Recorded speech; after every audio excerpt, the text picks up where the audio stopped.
हुक्मरानों का मसला ये नहीं है कि लोगों को 2 वक्त की रोटी मिल रही है, लोगों को आटा सस्ता मिल रहा है, चीनी मिल रही है, लोग अपने बच्चों को तालीम दिला सक रहे हैं, सेहत की सहूलियात दिला सक रहे हैं। इनका जोर इसी पर है कि इनकी हुकूमत खड़ी रहे और इस हुकूमत को खड़ा करने के लिए अपने इत्तेहादियों को, हमें नहीं पता बंद कमरों में कि क्या क्या ऑफर्स की जा रही हैं, क्या क्या बातें की जा रही हैं।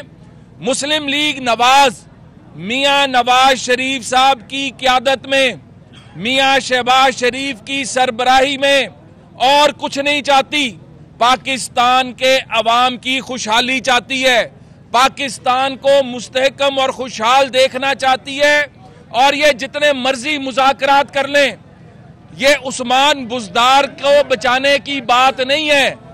ये पाकिस्तान में इमरान खान के जालिमाना हुकूमत को खत्म करने की तहरीक है जो शुरू होने जा रही है। और 2020 का साल इमरान खान के जाने का साल है, मिड टर्म इलेक्शन का साल है।